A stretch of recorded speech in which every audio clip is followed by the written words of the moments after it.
Mi nombre es Naomi Blake. Tenía 31 años y trabajaba como coordinadora de admisiones en una clínica pediátrica en Minneapolis cuando descubrí que, al parecer, era dueña de una casa que nunca había visto y que debía 3 meses de una hipoteca que nunca firmé. La llamada llegó un miércoles por la tarde. Estaba terminando de organizar los expedientes de los pacientes, escuchando a medias a mi compañera bromear sobre la última rabieta de su hijo pequeño, cuando mi celular vibró con un número que no reconocí. Normalmente, habría dejado que pasara al buzón de voz, pero algo en él simplemente no parecía spam. Salí al pasillo y respondí. Señorita Blake, habla Nathan de North Lakes Credit Union. Le llamo en relación con su hipoteca vencida en la propiedad de Highland. Tiene 3 meses de mora. Lo siento, dije, parpadeando con fuerza. ¿Qué hipoteca? Él repitió la cantidad, $623,000. Por un segundo, no pude hablar. Yo vivía en un apartamento alquilado de una habitación cerca de la avenida Hennepin. No tenía ahorros para un pago inicial, ni avalista, ni ilusiones sobre ser propietaria de una vivienda en esta economía. Esto tenía que ser una estafa. Pero entonces leyó la dirección, Avenida Highland. El nombre no me hizo clic hasta que lo hizo. Mi hermana, Elise, y su esposo, Gavin, se habían mudado a una hermosa casa estilo Craftsman en Highland hacía apenas unos meses. La había visitado una vez. Habíamos comido pastel de mousse en el patio. De repente, sentí un frío intenso en todo el cuerpo. Terminé la llamada lo más cortésmente posible y me encerré en el baño del personal. Consulté mi informe crediticio con dedos temblorosos. La cuenta estaba allí, mi nombre, mi número de seguro social, mi dirección actualizada a la casa de ellos. En ese momento, no lloré. No grité. No llamé a mi hermana. Solo me quedé mirando mi reflejo en el espejo, observando cómo mi propio rostro pasaba lentamente de la confusión a la comprensión. Esto no era un error administrativo. No era una broma. Alguien había robado mi identidad para comprar una casa de $600,000, y yo ya sabía quién. Y lo que más me aterrorizaba era que las personas que nos criaron probablemente me rogarían que no hiciera nada al respecto. Después de la llamada, todo a mi alrededor se volvió borroso. Las paredes alegres de la clínica, el sonido de las risas de los niños en la sala de espera, incluso el zumbido de las impresoras y las enfermeras charlando, todo se desvaneció en un fondo que ya no podía habitar. Terminé el día en piloto automático, sonriendo cuando era necesario, asintiendo cuando me lo pedían. Pero por dentro, algo se había roto. Esa noche, de vuelta en mi apartamento, me senté en mi desgastado sofá verde y miré la hiedra que caía sobre el marco de mi ventana. Había cultivado esas plantas a partir de esquejes, las había mantenido vivas durante los inviernos de Minnesota y les había hablado en noches largas tras días difíciles. Mi pequeño hogar no era glamuroso, pero era mío. Descomplicado, honesto, tal como yo había vivido. Nunca había tenido mucho interés en competir con nadie, ni siquiera con Elise. Ella era 3 años mayor, y desde que éramos niñas, ella era la que acaparaba la atención. Reina del baile, licencia de bienes raíces a los 22, esposo con título en finanzas, camioneta de lujo, un Instagram impecable. Y yo procesaba ingresos de nuevos pacientes y programaba cirugías. Tenía un solo par de tacones y usaba mis días libres para citas al dentista. No me consideraba aburrida, me consideraba pacífica. Pero la paz no genera titulares en las cenas familiares. Cada 2 domingos, nos reuníamos en la casa de mis padres en St. Paul. Papá descorchaba una botella de Cabernet y declaraba que era demasiado joven, mientras mamá servía su famosa lasaña, insistiendo en que repitiéramos antes de que hubiéramos terminado el primer bocado. Elise siempre llegaba tarde y hacía una entrada triunfal, risas estruendosas, grandes historias, aretes enormes. Ella halagaba mis zapatos y luego me preguntaba si había pensado en mudarme a un lugar más adulto que un alquiler. Yo me reía. Siempre lo hacía.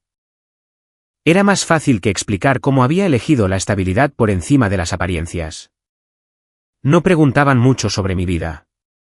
Nadie lo decía, pero yo sabía que no encajaba del todo en su idea del éxito. No tenía anillo, ni historias de ascensos, ni fotos de vacaciones en la playa. Solo tenía facturas que pagaba a tiempo y una vida de la que no me avergonzaba. Y ahora, esa vida pendía de un hilo. Esa noche, apenas dormí. Me quedé despierta preguntándome cuánto tiempo llevaba Elise planeando esto. Había revisado mi correo mientras yo estaba en la ducha, o tomado fotos de mi identificación mientras yo ponía la mesa para la cena de Navidad. ¿Lo sabía Gavin? Por supuesto que sí. Él era quien presumía de saber cómo hacer desaparecer el papeleo.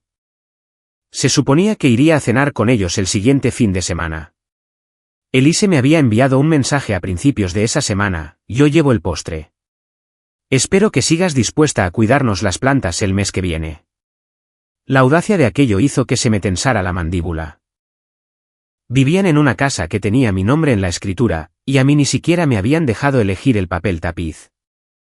Me presenté en Northlax Credit Union al día siguiente con mi identificación, mi tarjeta de seguro social y un nudo en el estómago tan denso que respirar me costaba trabajo.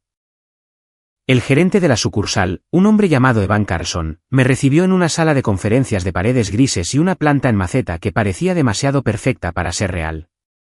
Deslizó una carpeta sobre la mesa con un profesionalismo que yo agradecía y resentía a la vez. Dentro estaban los documentos del préstamo, las declaraciones de cierre y los estados de ingresos, todos con mi nombre, mi dirección y una firma que casi parecía la mía. Casi. Todo esto se procesó en línea, explicó Evan. Documentos subidos, firmas digitales, verificación de ingresos. El ingreso declarado aquí es generoso. Me incliné hacia adelante. ¿Cuánto? $198,000 al año. Solté una risa sin aliento. Yo gano 42,000. Su tono cambió. Señorita Blake, si usted dice que no solicitó este préstamo, esto parece ser un fraude, robo de identidad. Deberá ponerse en contacto con la policía e iniciar el proceso de disputa de inmediato. Quiero copias de todo, dije, con una voz más tranquila de lo que me sentía. Al salir del banco, apreté la carpeta como si fuera un detonador. No fui a casa. Conduje hasta una cafetería de un centro comercial, pedí un café negro que no bebí y empecé a leer cada página como si pudiera decirme cómo mi hermana se había convertido en una extraña. Los siguientes días fueron una mezcla borrosa de llamadas telefónicas y rabia silenciosa. Presenté una alerta de fraude en las agencias de crédito. Mi puntaje, que antes era un sólido 726, se había desplomado a 542. No solo había morosidad en la hipoteca, sino también una línea de crédito sobre el valor de la vivienda, 3 tarjetas de crédito al límite y un préstamo personal, todo a mi nombre. Todo vinculado a una dirección de correo electrónico a la que le faltaban unos pocos dígitos, naomiblake.mpls@gmail.com en lugar de naomi.blake@icloud.com. Fácil de pasar por alto, fácil de explicar, a menos que supieras exactamente lo que estabas haciendo. Empecé a buscar pruebas, de esas que no se pueden descartar entre risas y vino en una cena. El esposo de una compañera de trabajo trabajaba en informática forense y me remitió a un perito calígrafo que comparó las firmas de la hipoteca con copias de mi firma real de mi licencia de enfermería y mi contrato de alquiler. Estas son falsas, dijo. Ingeniosas, pero falsas. Alguien estaba siendo cuidadoso. Demasiado cuidadoso. ¿Podría testificar eso? Podría. Luego vino la parte de la que no me sentía orgullosa. Empecé a husmear. Técnicamente no tenía derecho a investigar el historial financiero de Elise, pero sabía dónde buscar grietas. Su Instagram podía mostrar champán y sombreros de verano, pero también mostraba demasiadas vacaciones para una pareja que supuestamente acababa de sufrir un revés en sus carreras. Una amiga de la universidad trabajaba en un concesionario de lujo en el centro. Recordaba que Elise había ido para arrendar un Mercedes nuevo. Se veía increíble, pero cuando consultaron su crédito, la solicitud fue rechazada. Gavin tuvo que pagar en efectivo. Esa misma amiga se acercó y añadió, él no parecía muy contento al respecto. Su matrimonio, que alguna vez fue un reportaje reluciente en el álbum social de nuestra familia, se estaba deshilachando. Pero lo que más me impactó no fue el dinero, fue la intención. No solo estaban pidiendo prestado a mi nombre, me estaban preparando para el colapso. La policía confirmaría más tarde que las búsquedas en la vieja computadora portátil de Gavin incluían términos como declarar bancarrota a nombre de otra persona y ¿se puede abandonar legalmente una identidad robada? Eso no era desesperación. Eso era estrategia. Al final de la semana, había reunido lo suficiente para presentar un caso, no solo ante las autoridades, sino ante las personas que me enseñaron que la familia es lo primero. Y aún así, vacilé. No porque no creyera que merecían consecuencias, sino porque sabía que en el momento en que pronunciara la palabra policía, las personas que nos amaban a ambas me pedirían que guardara silencio. La cena del domingo fue lasaña, como siempre. Mi madre me había enviado un mensaje la noche anterior preguntándome si quería que comprara ese pastel de mousse que me gustaba en Sage and Willow. Le dije que no se molestara, Elise ya se encargaba del postre. Por supuesto que sí. Pasé casi una hora vistiéndome, no porque me importara mi aspecto, sino porque quería sentirme fortalecida. Elegí una blusa azul marino y pantalones oscuros. Profesional, inquebrantable. No la hermana pequeña con zapatos prestados. Esta noche no. La carpeta de Manila en mi bolso se sentía más pesada con cada paso hacia la puerta. Cuando llegué, todo se veía exactamente igual. Mi papá en su sillón con una copa de Pinot, mi mamá con un delantal, yendo de la cocina a la mesa. Gavin ayudaba a servir el pan de ajo y Elise, por supuesto, hizo su entrada con 5 minutos de retraso. El cabello perfectamente rizado, una blusa de seda color crema desfajada lo justo para parecer informal. Me saludó como si nada pasara. Naomi, por fin. Te ves muy arreglada. ¿Algún ascenso del que no me haya enterado? Sonreí. Ningún ascenso. Solo me vestí para la ocasión. La cena comenzó como otras 1000 anteriores. Mi hermano Sam y su esposa estaban allí charlando sobre su remodelación. Elise presumía del solarium de su nueva casa, captando la hora dorada a la perfección. Mi madre se reía. Mi padre servía más vino. El pastel de mousse esperaba en el refrigerador. Su presencia pendía sobre mí como un desafío. Cuando retiraron los platos, metí la mano en mi bolso y apreté la carpeta. Sentía el pecho apretado, pero no por miedo. Ahora solo había claridad. Esperé hasta que todos estuvieran en silencio, con los tenedores descansando y las bocas llenas de vino o de palabras no dichas.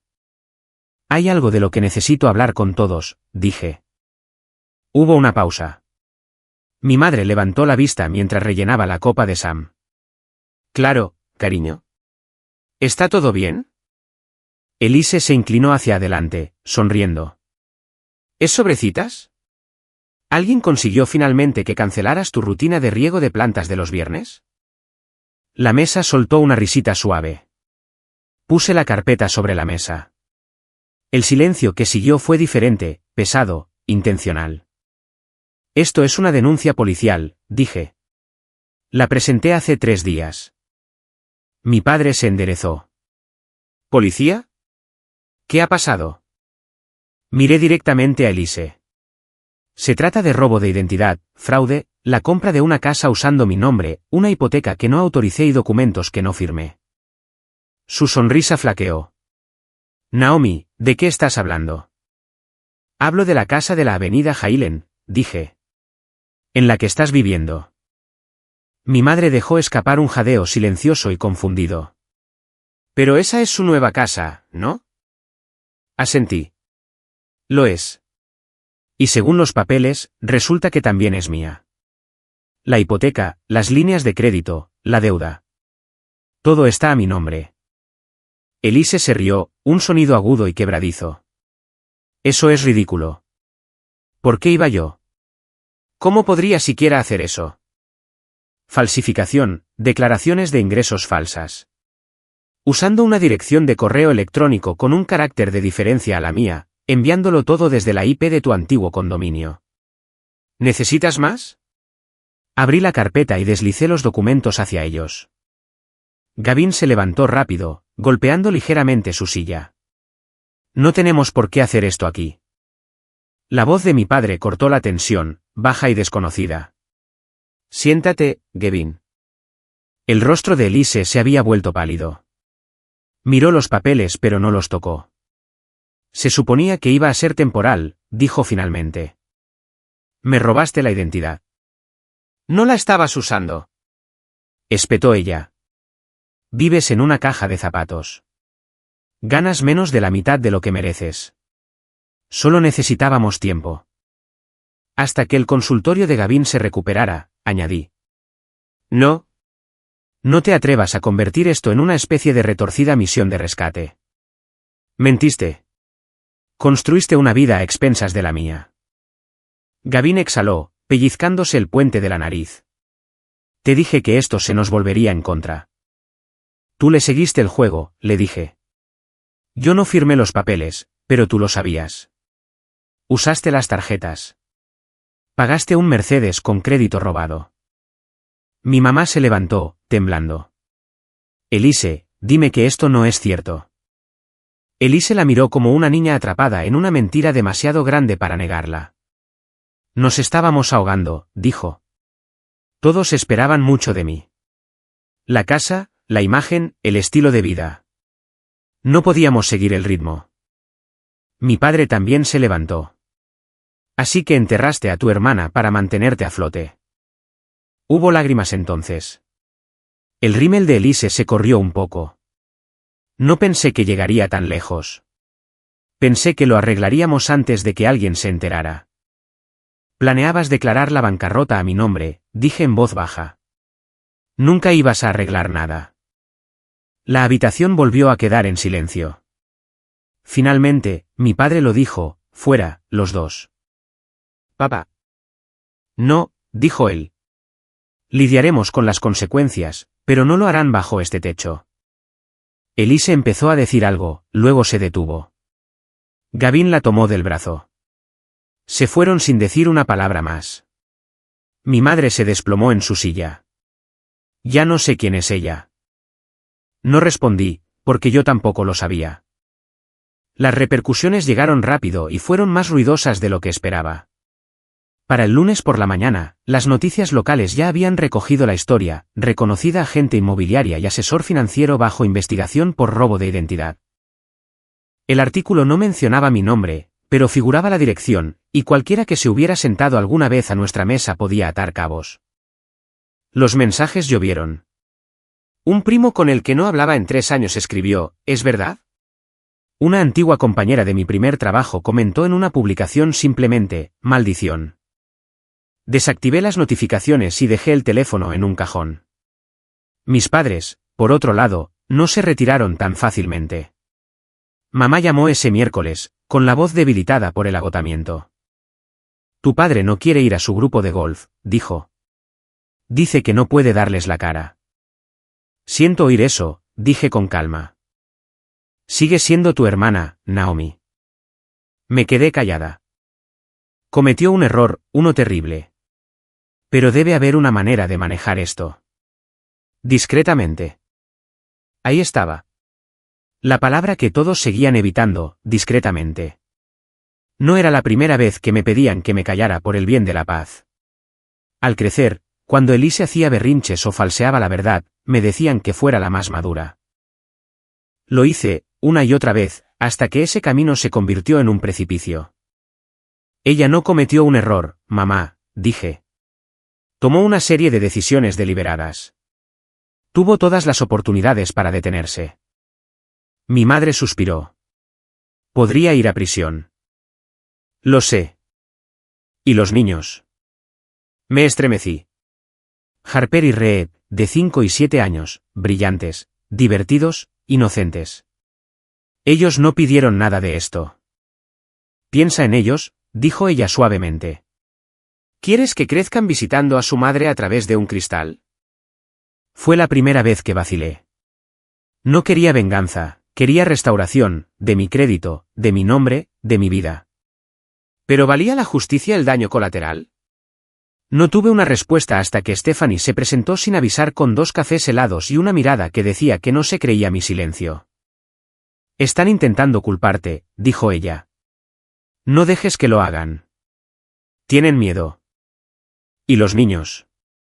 Lo entiendo, pero déjame preguntarte algo. Se inclinó hacia adelante. Si hubiera sido un extraño quien te hiciera esto, ¿lo dudarías siquiera? No. Entonces, ¿por qué la biología le da a ella un descuento? No respondí. No hacía falta, ya sabía la respuesta. Ese fin de semana, llamó la oficina del fiscal de distrito. Iban a seguir adelante con los cargos formales. Me preguntaron si quería prestar declaración antes de la audiencia. Les dije que sí. Esa noche, volví a abrir el cajón y miré mi teléfono. Un mensaje sin leer de mi mamá: tienes todo el derecho a estar enojada, pero por favor, no dejes que esto nos arruine a todos. Escribí y borré 5 respuestas antes de enviar finalmente una sola frase: ella hizo eso, no yo.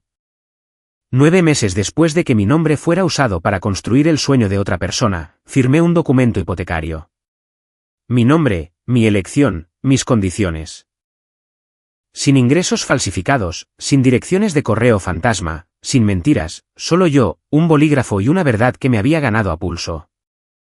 La ironía me presionaba por todos lados.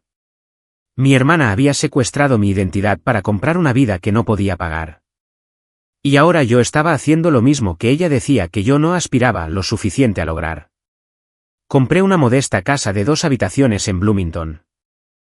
El patio trasero estaba descuidado, los electrodomésticos eran viejos y el buzón estaba abollado. Pero era mía. Pagada con dinero real, crédito real y una paz ganada con esfuerzo. Elise y Gavin se declararon culpables.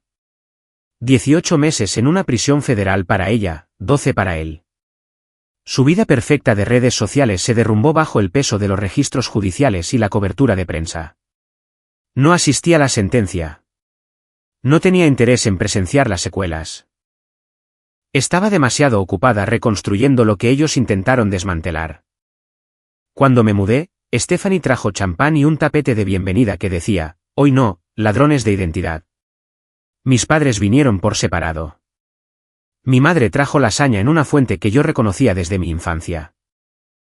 Mi padre me entregó un helecho en una maceta de barro y dijo: no lo dije antes, pero hiciste bien en hacer lo que hiciste.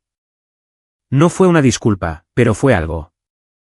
Unas semanas más tarde, recibí una carta escrita con marcador rosa y sellada con una calcomanía de unicornio. Era de Harper. Querida tía Naomi, sé que mami hizo algo muy malo. Todavía la quiero, pero también te quiero a ti. Dibujé una flor para tu casa nueva porque mami dice que se te dan bien las plantas. ¿Puedo ir a visitarte algún día? Me quedé mirando esa nota durante mucho tiempo. La traición casi me había quebrado, pero esta no era una historia sobre la ruina. Era una historia sobre echar nuevas raíces. Puede que nunca perdone a mi hermana, pero ya no necesito vivir bajo esa sombra. Esta casa, con todo y sus defectos, es mía. Fue construida sobre la verdad, no sobre el robo, sobre límites, no sobre la culpa. Y por primera vez, me siento segura dentro de mi propio nombre.